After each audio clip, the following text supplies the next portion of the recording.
बच्चों स्वागत है आपका अपने चैनल फिजिक्स कॉन्सेप्ट क्लियर पर।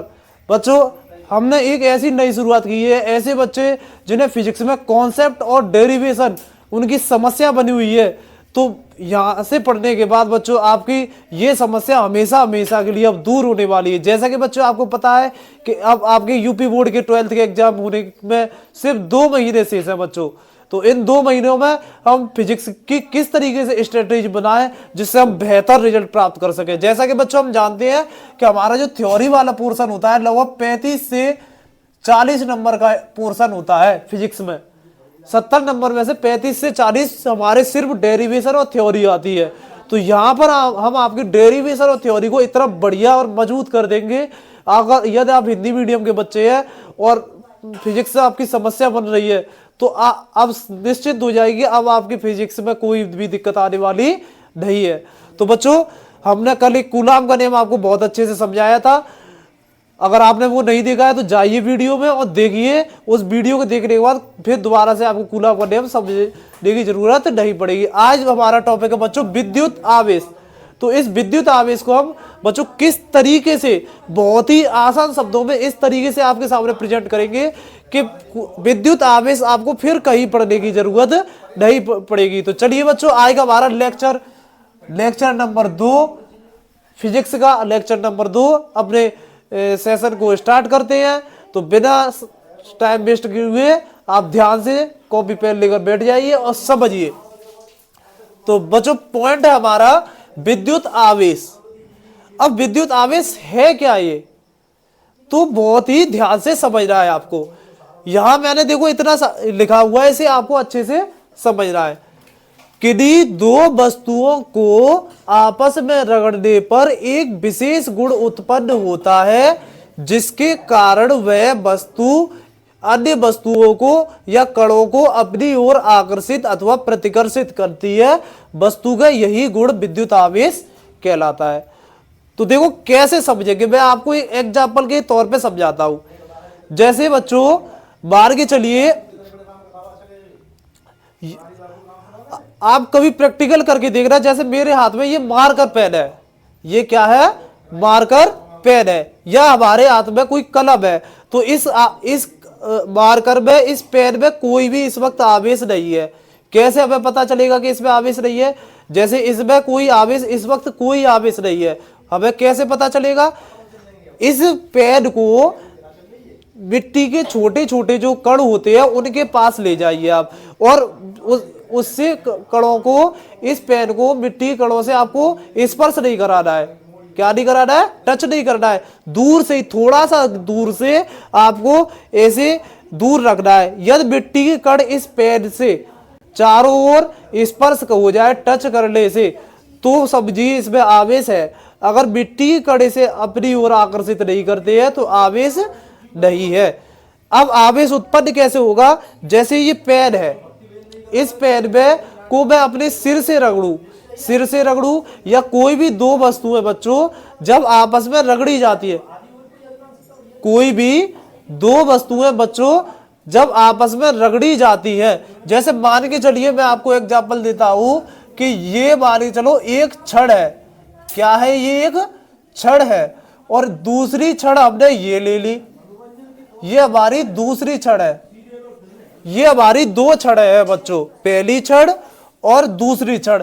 इन छड़ों में इस वक्त बच्चों कोई आवेश नहीं है। अब कैसे पता चलेगा कोई आवेश नहीं है, और इन छड़ों में कब आवेश उत्पन्न होगा उसे समझेंगे। तो सबसे पहले स्टेप बाय स्टेप, ये हमारे पास 2 छड़ें हैं बच्चों, ये पहली छड़, ये दूसरी छड़।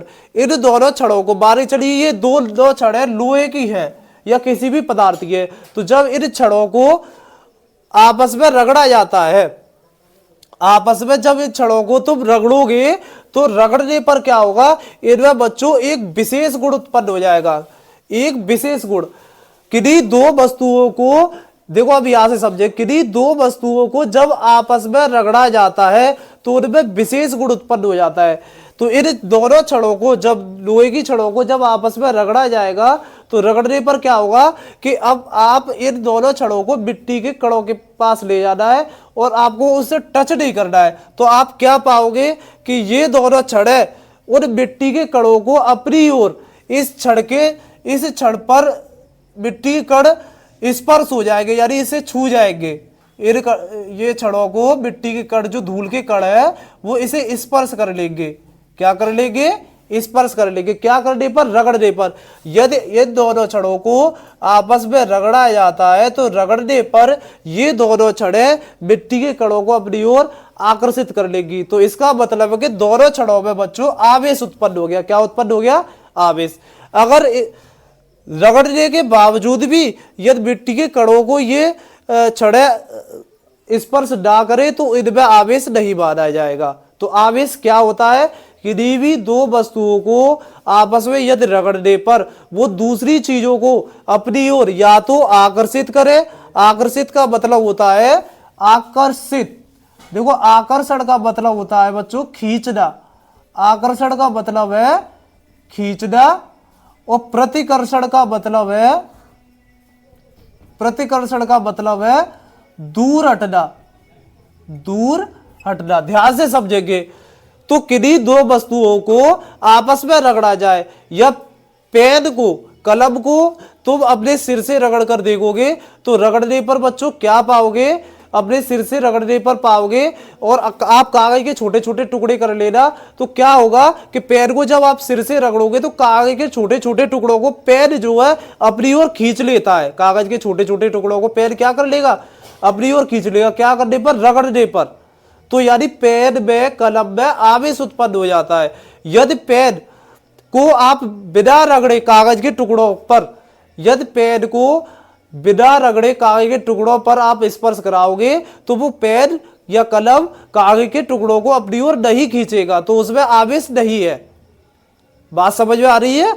तो आवेश होता है बच्चों वस्तुओं को आपस में रगड़ा जाए, रगड़ने पर उनमें एक विशेष क्वालिटीज, एक विशेष गुण उत्पन्न हो जाता है। विशेष गुण क्या होता है? या तो वो चीजों को, वस्तुओं को अपनी ओर आकर्षित करती है, आकर्षित यानी खींचती है, या प्रतिकर्षित करती है, दूर हटाती है। तो अगर ऐसी स्थिति आ जाती है तो वस्तु में आवेश कहलाता है।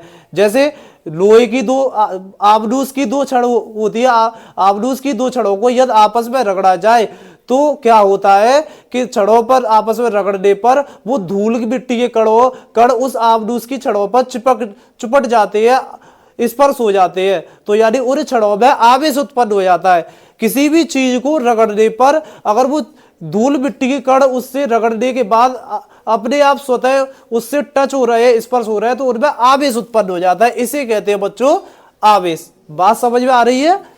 एक बार और क्लियर करते हैं। ये दो छड़े हैं, छड़ों को जब आपस में रगड़ा जाता है इस वक्त इनमें कोई आवेश नहीं है, इन पर मिट्टी के कण अपने आप स्पर्श नहीं होंगे, तो आवेश नहीं है। अगर रगड़ेंगे तो रगड़ने पर ये थोड़ा सा इनका ऊष्मा, रगड़ेंगे तो इनकी जो ऊष्मा है बढ़ जाएगी। क्या हो जाएगी? छड़ों को जब आपस में रगड़ा जाता है तो वो थोड़ी सी गर्म हो जाएगी, ऊष्मा बढ़ जाती है। और ऊष्मा बढ़ने पर क्या होता है कि छड़ छोटे छोटे कणों को, छोटे छोटे टुकड़ों को अपनी ओर क्या करने लगती है? धूल मिट्टी कणों को अपनी ओर आकर्षित करने लगती है। तो उसी को कहते हैं बच्चों आवेश। तो आवेश समझ में आया? आवेश का मतलब है किन्हीं दो वस्तुओं को आपस में रगड़ने पर अगर वह वस्तु अन्य वस्तुओं को अपनी ओर आकर्षित करे, किन्हीं दो वस्तुओं को आपस में रगड़ने पर यदि वह वस्तु अन्य वस्तुओं को अपनी ओर आकर्षित करे, या तो खींचे या दूर करे, वस्तुओं से को दूर करे, तो उस वस्तु में ये आवेश कहलाता है। एक एग्जाम्पल मैं आपको बता देता हूं। कई एग्जाम्पल बोले, एक एग्जाम्पल आपको करके देख रहा, आपको पता चल जाएगा। जैसे पेन होता है बच्चों, पेन को क्या करना है आपको? पेन जो हमारा कलम होता है, पेन से आपको करना क्या है कि आपको कागज के छोटे छोटे टुकड़े कर लेने हैं। तो पेन आप कागज छोटे छोटे टुकड़ों को कॉपी किताब पर रख दोगे तो क्या करोगे कि पेन से टच कराओगे तो कागज के छोटे छोटे टुकड़े यदि अपने आप पेन की तरफ खींचे चले जाए तो अपने आप खींचे चले नहीं आएंगे, तो उसमें उस वक्त आवेश नहीं है। परंतु यदि पेन को आप अपने सिर से रगड़ोगे, सिर से रगड़ने से या अन्य किसी वस्तु से जब पेन को आप रगड़ते हो तो रगड़ने पर आप क्या पाओगे कि कागज के छोटे छोटे टुकड़ों के पास जब पेन को ले जाओगे तो कागज के छोटे छोटे टुकड़े पेन पर अपने आप स्पर्श होने लगते हैं, टच होने लगते हैं। तो इसी को कहते हैं बच्चों पेन में आवेश उत्पन्न हो गया। पेन में यानी कलम में क्या उत्पन्न हो गया, आवेश। तो आवेश की यही परिभाषा है कि दो वस्तुओं को यदि आपस में रगड़ा जाए तो वो दोनों वस्तुओं में ऊष्मा उत्पन्न हो जाती है, ऊष्मा से वो वस्तु गर्म होती है, जिसके कारण वो अन्य कणों को अपनी ओर आकर्षित करती है, खींचती है। जैसे कोई भी लोहे की छड़ों को या आबनूस की छड़ों को आपस में यदि आप रगड़ोगे तो रगड़ने के बाद अगर आप उन्हें धूल मिट्टी के कणों से एकदम डायरेक्ट स्पर्श नहीं कराना है, थोड़ा सा दूर रखना है, तो क्या पाओगे कि मिट्टी के कण उससे स्वतः ही स्पर्श होने लगते हैं। मिट्टी के कण स्वतः ही उससे क्या होने लगते हैं, स्पर्श होने लगते हैं, यानी उस क्षण में आवेश उत्पन्न हो जाता है बच्चों। तो इसे कहते हैं आवेश। मैं आशा करता हूं बच्चों आवेश की परिभाषा आपके समझ में आई होगी। तो आवेश का मतलब यही है बच्चों, वस्तुओं को यदि रगड़ा जाए तो रगड़ने पर वो अन्य वस्तु को या तो अपनी ओर खींचे या अपने से दूर करे, तो वो उस वस्तु में क्या कहलाता है, आवेश। अब आवेश बच्चों कितने प्रकार के होते हैं? आवेश बच्चों दो प्रकार के होते हैं, एक धनावेश, एक ऋणावेश। धनावेश क्या होता है, जो अन्य वस्तुओं को आवेश प्रदान करता है, जो अन्य वस्तुओं को आवेश, देखो ये बनाया हमने धनावेश यानी प्लस। इसमें क्या पा रहे हो आप, एरो के साथ जो है तीर के निशान बाहर की तरफ निकल रहे हैं। इसका मतलब ये होता है कि ये अन्य वस्तुओं को आवेश दे रहा है, डोनेट कर रहा है। तो ये तो हो गया धनावेश। ऋणावेश का काम क्या होता है, वो रिक्त होता है, उसे आवेश की जरूरत होती है। तो जो अन्य वस्तुओं से आवेश ग्रहण करता है, ये माइनस।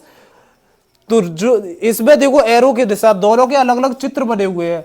इसमें क्या है, एरो के निशान अंदर की तरफ जा रहे हैं, यानी जो आवेश ग्रहण करता है वो ऋणावेश, जो आवेश डोनेट करता है वो धनावेश देता है। इतनी बात क्लियर। अब आगे आपको क्या करना है इसमें, अब जैसे अब आगे देखो विशेष में हमने क्या लिखा है, ये हमने एक चित्र बनाया आपके लिए। एक तरफ है बच्चों धनावेश, एक तरफ है धनावेश, और दूसरी तरफ है ऋणावेश, दूसरी तरफ है ऋणावेश। एक तरफ धनावेश, दूसरी तरफ ऋणावेश। तो क्या होता है बच्चों, इसमें धन में इसमें आवेश ऑलरेडी पहले से होता है, तो ये आवेश देता है। क्या बताया हमने, धनावेश वो होता है जो अन्य वस्तु को आवेश देता है। तो देखो एरो का साइन बाहर की तरफ जा रहा है, यानी आवेश दे रहा है। ऋणावेश का मतलब होता है जो अन्य वस्तुओं से आवेश ग्रहण करता है। तो देखो एरो का साइन इसकी तरफ जा रहा है, यानी ये आवेश ग्रहण कर रहा है। तो ये धनावेश ऋणावेश की परिकल्पना है बच्चों। अब धनावेश ऋणावेश में भी एक विशेष बात होती है। देखो ये हमने बनाया प्लस और प्लस, अगर ये भी धनावेश है, ये भी धनावेश है, ये भी आवेश देना चाहेगा और ये भी आवेश देना चाहेगा, तो ना तो इसे इससे लेने की जरूरत। इसमें क्या था कि प्लस वाला आवेश देना चाह रहा था, माइनस वाला आवेश लेना चाह रहा था। तो ये देना चाह रहा था और ये आवेश ग्रहण करना चाह रहा था, तो एक दूसरे को आकर्षित करेंगे, एक दूसरे को खींचेंगे। क्या करेंगे, खींचेंगे। तो ये तो होगा बच्चों इनमें आकर्षण। क्या होगा, आकर्षण, यानी अलग अलग प्लस का और माइनस का। देखो प्लस का और माइनस का अलग अलग आवेश होंगे तो एक दूसरे को खींचेंगे, तो इनमें होता है बच्चों आकर्षण। यानी विपरीत, देखो प्लस अलग माइनस अलग, धनावेश अलग ऋणावेश अलग, दोनों अलग अलग है, यानी विपरीत आवेश एक दूसरे को आकर्षित करते हैं। अलग अलग आवेश एक दूसरे को खींचते हैं, आकर्षित करते हैं। और यदि सपोज करिए यदि दोनों एक जैसे हो बच्चों, जैसे प्लस और प्लस, अब इनमें क्या होगा, प्लस वाले में भी आवेश है, माइनस वाले भी आवेश है। ना तो ये भी आवेश देना चाहेगा, ये भी आवेश देना चाहेगा। माइनस वाला आवेश ग्रहण करता है, एक्सेप्ट करता है, तो ना तो इसे आवेश लेने की जरूरत, ना इसे आवेश लेने की जरूरत। तो जब इन दोनों को आपस में पास पास लाया जाएगा तो ये अपने से दूर हटने का प्रयास करेंगे, क्योंकि दोनों में आवेश है ऑलरेडी, किसी को किसी से लेने की जरूरत नहीं है। तो ये दोनों क्या होंगे बच्चों, एक दूसरे को एक दूसरे से दूर करेंगे, यानी दूर हटेंगे, यानी प्रतिकर्षित करेंगे। क्या करेंगे, प्रतिकर्षित। तो समान आवेश यानी एक जैसे आवेश एक दूसरे को प्रतिकर्षित करते हैं, दूर हटाते हैं। समान आवेश एक दूसरे को प्रतिकर्षित करते हैं, दूर हटाते हैं। और विपरीत आवेश यानी अलग अलग आवेश एक दूसरे को आकर्षित करते हैं। तो बच्चों कितने आसान तरीके से हमने ये कॉन्सेप्ट समझा कि आवेश क्या होता है और आवेश कितने प्रकार के होते हैं। तो मैं आशा करता हूं बच्चों आपके ये कॉन्सेप्ट अच्छा समझ में आया होगा। एक बार मैं रिपीट कर देता हूं जिससे आपको कोई दिक्कत ना हो। आवेश क्या है किन्हीं भी दो वस्तुओं को जब आपस में रगड़ा जाता है, जैसे मान के चलिए मान के चलिए मेरे हाथ में ये कैप है, ये मार्कर लगा हुआ है, इसमें इस वक्त कोई भी आवेश नहीं है। अगर मिट्टी के कणों पर इसे मिट्टी कणों के पास ले जाऊंगा तो मिट्टी कणों से थोड़ा सा दूर रखना है, तो मिट्टी कण अपने आप इसको टच नहीं करेंगे, स्पर्श नहीं करेंगे, तो इसमें आवेश नहीं है। अब इसे मैं रगड़ दूं किसी चीज से कि थोड़ी देर इसमें रगड़ने के बाद क्या पाओगे आप कि रगड़ने के तुरंत बाद इसे मिट्टी के कणों के पास ले जाना, धूल के कणों के पास। तो धूल के कणों के पास जब बच्चों इसे आप ले जाओगे तो क्या पाओगे कि उसे डायरेक्ट टच नहीं करना, थोड़ा सा दूर रखना है, तो क्या पाओगे मिट्टी के कण, धूल के कण अपने आप इसमें कुछ ना कुछ कण अपने आप इसके चारों ओर स्पर्श हो जाएंगे, टच हो जाएंगे। तो यानी इसमें बच्चों रगड़ने के बाद आवेश उत्पन्न हो गया है, इसीलिए इसको कहते हैं आवेश। आवेश तभी उत्पन्न होता है किसी भी वस्तु में जब उसे रगड़ा जाता है। रगड़ने पर वो अन्य चीजों को अपनी ओर या तो आकर्षित करती है या प्रतिकर्षित करती है, इसी घटना को कहते हैं बच्चों आवेश। अगर कोई वस्तु रगड़ने के बावजूद भी अगर आकर्षण या प्रतिकर्षण का गुण प्रकट ना करे, खींचने का या दूर हटाने का गुण प्रकट ना करे, तो उसमें आवेश नहीं कहलाएगा। हमने आपको पेन का एग्जाम्पल दिया, कलम जो होता है, पेन जो होता है, पेन में प्रेजेंट अवस्था में कोई आवेश नहीं। वो प्रैक्टिकल करके कैसे देखना है आपको, छोटे छोटे कागज के टुकड़े कर लेने हैं, तो पेन को जब कागज के टुकड़ों के पास ले जाओगे तो कागज के टुकड़े उसकी तरफ अपने आप नहीं आकर्षित होंगे, अपने आप उसकी तरफ खींचेंगे नहीं। पर जैसे ही पेन को आप किसी भी वस्तु से रगड़ते हो या सिर से रगड़ते हो, तो कुछ देर रगड़ने के बाद तुरंत आप अगर कागज के टुकड़ों के पास उस पेन को या कलम को ले जाओगे तो कागज के टुकड़े क्या होंगे, अपने आप कुछ ना कुछ कागज के टुकड़े, एक दो कागज के टुकड़े, सभी या सभी नहीं तो कुछ ना कुछ कागज के टुकड़े अपने आप उस पेन की तरफ स्पर्श होने लगेंगे, खिंचने लगेंगे। तो यानी कलम में आवेश उत्पन्न हो गया बच्चों। तो आवेश के कारण वो चीजों को अपनी ओर क्या करने लग गया, खींचने लग गया। तो इसी को कहते हैं बच्चों आवेश। तो समझता हूं मैं कि आपके ये बहुत अच्छा कॉन्सेप्ट क्लियर हुआ होगा। आवेश का मतलब ही है वस्तुओं को अपनी ओर आकर्षित या प्रतिकर्षित करना ही आवेश कहलाता है। चीजों को अपनी ओर आकर्षित करे या प्रतिकर्षित, यही क्या कहलाता है आवेश। अब आवेश में हमने क्या बताया, आवेश दो होते हैं, एक धनावेश एक ऋणावेश। धनावेश का कार्य क्या होता है, आवेश प्रदान करना, तो ये इस तरीके से जा रहा है। ऋणावेश का कार्य होता है आवेश ग्रहण करना, तो ये आवेश ग्रहण कर रहा है। अब आवेश दो प्रकार के, एक धनावेश ऋणावेश, जो अन्य वस्तु को आवेश देता है, धनावेश यानी दाता होता है। ऋणावेश क्या होता है, ग्राही, ग्रहण करता है, जो अन्य वस्तुओं से आवेश ग्रहण करता है उसे ऋणावेश। समझाने के लिए हमने देखो प्लस वाला बनाया, इससे एरो के साइन, तीर के निशान बाहर की तरफ निकल रहे हैं, तो ये धनावेश यानी आवेश दे रहा है। ऋणावेश में क्या होता है, जो अन्य वस्तुओं से आवेश ग्रहण करता है, आवेश ग्रहण कर रहा है, यानी तीर के निशान अंदर की तरफ बच्चों जा रहे हैं, तो ये ऋणावेश है।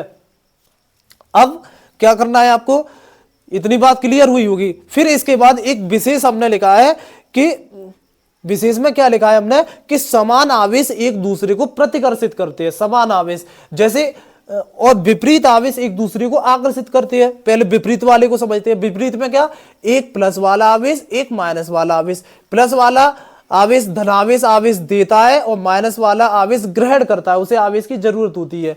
तो दोनों अलग अलग आवेश एक दूसरे को क्या करेंगे, कनेक्ट करेंगे, आकर्षित करेंगे।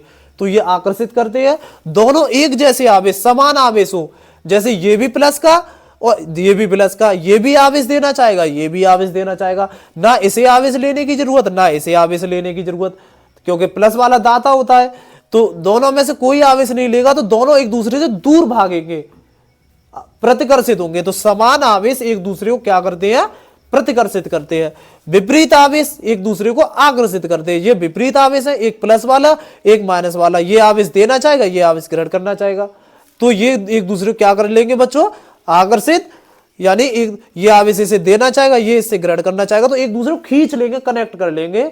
तो ये आकर्षण का गुण होता है। और विपरीत आवेश यानी ये भी प्लस का ये भी प्लस का, ये भी आवेश देना चाहेगा, ये भी आवेश देना चाहेगा। तो देखो तीर के निशान हमने इस तरीके से बनाए, ये दूर हट रहे हैं, ये क्या हो रहा है, दूर हट रहे हैं, यानी एक दूसरे से, क्योंकि दोनों में इसमें भी प्लस ये भी इसमें भी प्लस, ये इसे देना चाहेगा, ये इसे देना चाहेगा। बात समझ में आ रही है ना।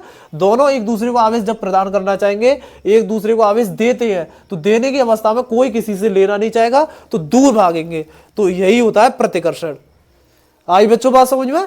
तो इस तरीके से अपने बच्चों आप इसका जितना भी छोटा सा जो कॉन्सेप्ट होता है हमने आपको फुल डिटेल में अच्छे से समझाने का प्रयास किया। तो बच्चों आशा करते हैं कि आएगा ये कॉन्सेप्ट आपको बहुत अच्छा समझ में आया होगा। हम पूरा प्रयास करेंगे बच्चों आपके एग्जाम होने तक हम आपके जितने भी 12th फिजिक्स की डेरिवेशन है और जितने भी कॉन्सेप्ट हैं हम आपको पूरा कंप्लीट करा देंगे बच्चों। तो ठीक है बच्चों, आज का अगर ये सेशन अच्छा लगा हो तो वीडियो लाइक करो, चैनल को सब्सक्राइब करें, कोई भी दिक्कत हो तो कमेंट करें, और भी कोई क्वेरी समस्या हो बच्चों आपकी तो आप हमें बताएं, जिससे हम आपसे ज़्यादा से ज़्यादा चीज़ें समझ पाएंगे आपको क्या दिक्कत है और भी अच्छा बेहतरीन कंटेंट प्रोवाइड करने की कोशिश करें। Thank you so much.